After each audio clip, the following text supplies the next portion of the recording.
Assalamualaikum, ketemu lagi dengan saya. Kali ini kita akan membahas Piala Dunia U17 yang diselenggarakan di Indonesia. Sebenarnya kali ini saya tidak ingin lagi mengaitkan hal unsur Malaysia gitu ya, karena kebanyakan dibahas juga ntar besar kepala pula mereka. Ini pikir penting banget itu negara sampai kita bahas terus menerus. Tapi ketika saya membahas ini, tadi saya menerima telepon dari seorang teman yang bukan kebetulan juga penonton channel ini. Dia bilang, "Bang, itu coba liatin IG-nya Malayan Tiger 2," katanya. Itu dia nggak terima banget tuh Indonesia jadi tuan rumah Piala Dunia U17. Komentarin dong bang, katanya. Nah, akhirnya karena sudah diminta, meluncurlah saya ke Instagram itu ya, salah satu fanspace-nya Malaysia. Dan ya, emang kocak banget gitu. Dia nggak terima gitu Indonesia jadi tuan rumah Piala Dunia U17. Seperti ini nih.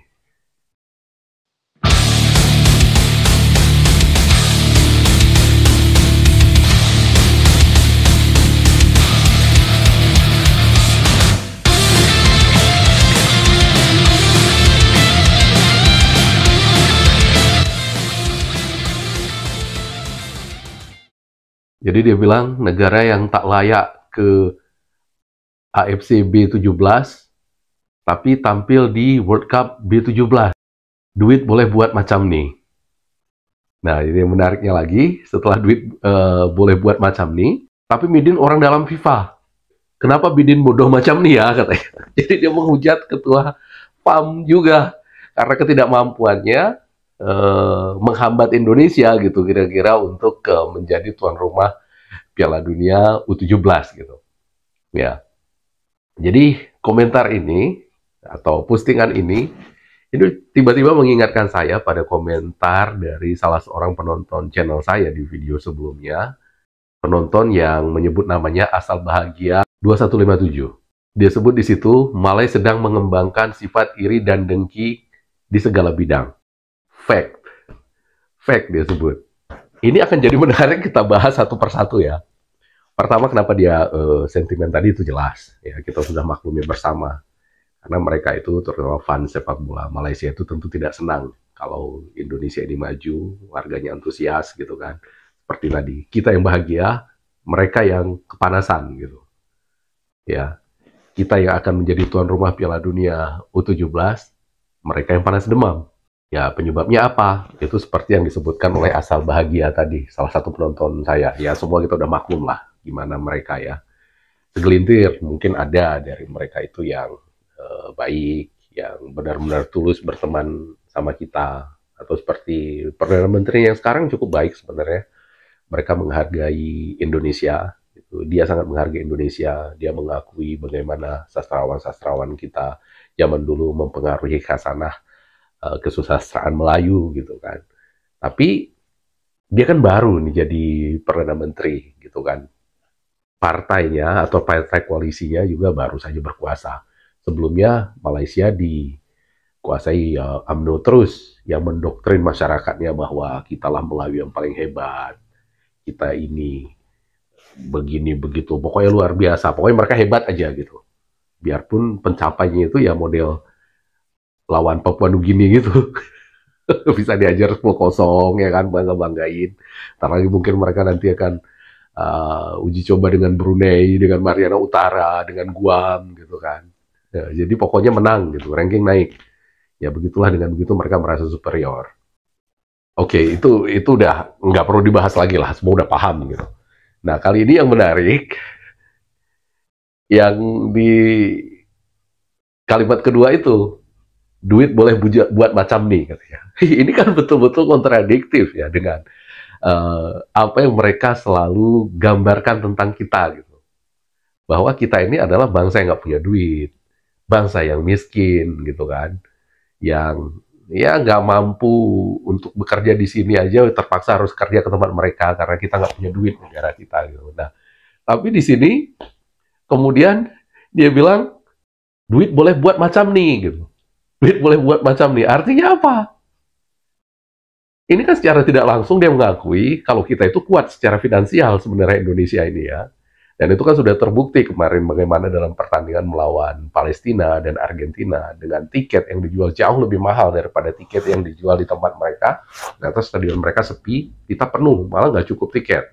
Dalam hitungan menit itu tiket harga 2,5 juta, harga 4,5 juta itu ludes, cuma dalam waktu 3 menit loh.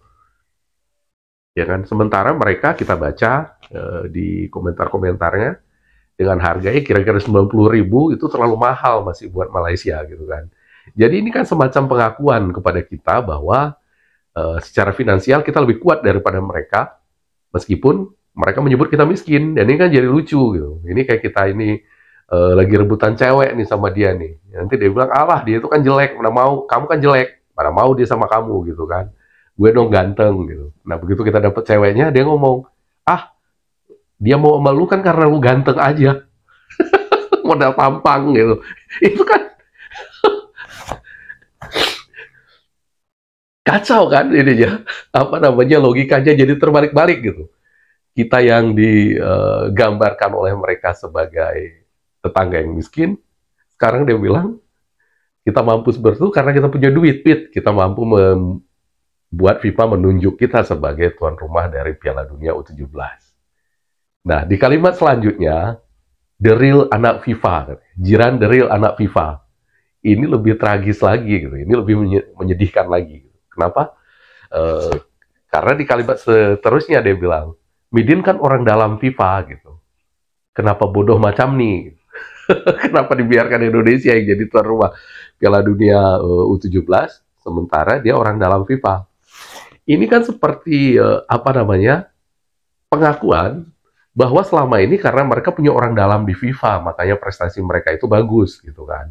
Dan itu kita alami sendiri selama selama di kepengurusan lalu-lalu, memang banyak sekali kita di Indonesia yang geram melihat lobby PSSI yang sedemikian lemah di AFC dan FIFA. Ketika Indonesia dirugikan, kita seolah tidak bisa berbuat apa-apa, kita tidak punya gigi gitu, ya kan? Misalnya dulu yang saya ingat sekali waktu Indonesia lawan Timor Leste U16. Kita melawan Timor Leste yang diperkuat pemain yang mencurigakan umurnya, si Paulo Ferreira Gali itu yang sekarang main di PSIS, yang entah berapa umurnya, kalau secara hitung-hitungan waktu itu, sekarang dia belum 18 tahun, jadi seumuran Marcelino, tapi mukanya udah tua benar. Gitu. Ketika itu kita ajukan protes ke AFC, melalui AFF, mungkin nggak salah gitu kan. Keputusan AFC nggak ada yang mencurigakan, dia umurnya emang segitu gitu kan. Jadi hal yang seperti itu pun nggak bisa gitu di lobby oleh PSSI. Dan selanjutnya yang terakhir kemarin waktu di AFF U20 ya, 19. Thailand dan Vietnam itu main sabun, jelas-jelas main sabun di situ untuk menyingkirkan kita. Nggak ada juga investigasinya yang memuaskan gitu. Karena apa? Di sini kita tahu jawabannya. Ada orang dalam FIFA di sana ternyata, yang mereka nggak mau kita maju. Nah, sekarang dia tiba-tiba terlihat bodoh. Kenapa? Karena ketua kita yang baru itu dia sangat bagus di FIFA. Ya gimana mereka nggak kejang-kejang coba? Pas Erick Thohir ulang tahun, Gianni Infantino, ketua FIFA sendiri, mengucapkan selamat itu nggak ada formal-formalnya. Dia sebut teman saya Erick Thohir, bahkan dia sebut Presiden Erick Thohir gitu, my president katanya. Dia bilang presiden saya. Kenapa presiden saya? Ternyata Gianni Infantino itu adalah fans Inter Milan. Karena Erick Thohir adalah mantan presiden klub saya katanya. Klub terbaik di dunia Inter Milan. Sama, saya juga Interista. Gitu. Jadi dekat sekali gitu kan. Jadi dibilang Jiran the real anak FIFA sekarang. Mereka mulai khawatir pengaruh mereka di FIFA, lobby-lobby mereka untuk menekan kita, sekarang kemungkinan mentok, nggak akan berfungsi lagi gitu. Mereka buat ketika mereka menekan kita, ya menekan kita secara tidak adil, kita bisa melawan sekarang. Karena kita juga punya lobby yang kuat di FIFA dengan ketua PSSI kita yang baru ini gitu kan. Dan itu jelas dari postingan ini kita lihat itu meresahkan bagi Malaysia, dan itu membuat mereka jadi konyol gitu kan. Kayak yang pernyataan blunder yang kemarin itu di IG ini disebut juga itu dengan bangganya gitu. Nih baca nih katanya Brazil sebenarnya mengundang kita tapi kita yang nolak gitu. Itu ada di IG-nya Malayan Tiger 2 ini juga dibahas gitu. Nah, tapi sekarang mereka bukan lagi anaknya FIFA gitu. Bukan lagi anak emasnya FIFA. Kita punya lobby yang sangat kuat di sana gitu. Jadi bisa diduga mungkin ini juga penyebabnya kenapa tim nasional mereka tidak mau melawan Indonesia. Bukan tim nasionalnya ya, tapi maksudnya fans dari tim nasional Malaysia itu, Harimau Malaya, seperti jeri gitu. Tidak ingin melihat tim nasional melawan Indonesia. Kenapa? Bisa jadi karena mereka tahu kali ini mereka nggak bisa main-main lagi dengan perangkat pertandingan. Mereka nggak bisa lagi atur wasit yang sesuai maunya mereka gitu kan. Mereka nggak bisa lagi berbuat semaunya tanpa mendapat sanksi gitu. Jadi kalau mereka bertanding dengan Indonesia saat ini, ya betul-betul dengan kekuatan masing-masing tim gitu. Mana yang lebih kuat pemainnya, mana yang lebih bagus pelatihnya, mana yang lebih bagus taktiknya, mana yang lebih bagus gameplaynya gitu. Itu yang akan menang.